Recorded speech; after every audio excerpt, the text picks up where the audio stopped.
Okay.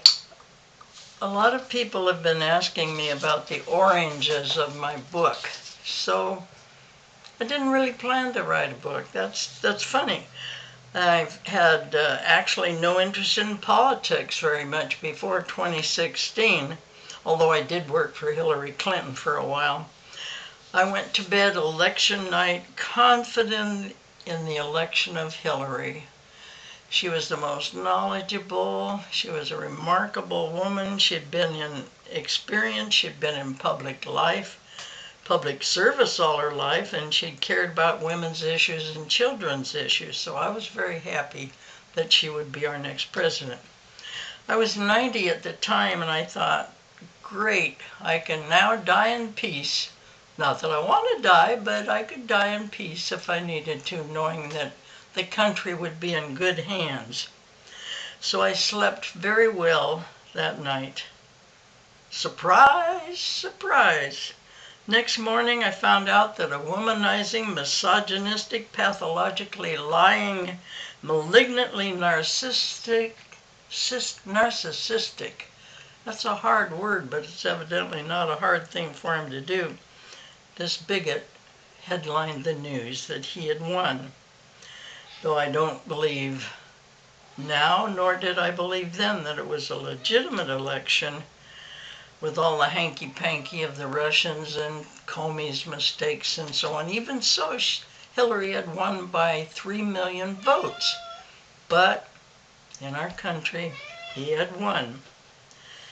For the next 3 weeks, I was in a depressed stage. I sat around, I was absolutely useless, thinking, oh Lordy, what kind of trouble are we in now? And then I realized I can't just sit around, I have to do something about it.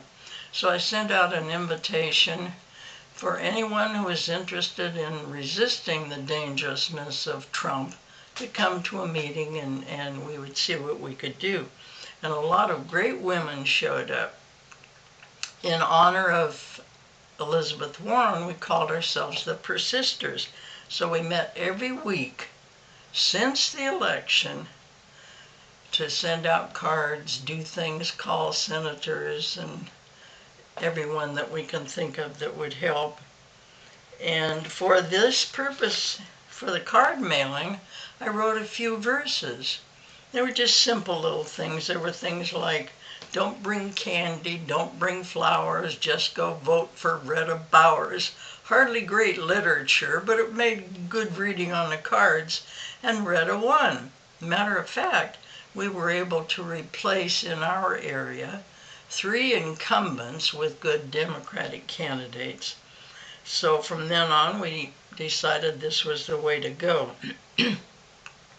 So instead of kicking and screaming, I thought, well, just use these little verses I wrote as vents. So I decided to just put them in a book and make them more available to people. So that's the whole story of the oranges. That's how the book, Venting Made Easy, got started.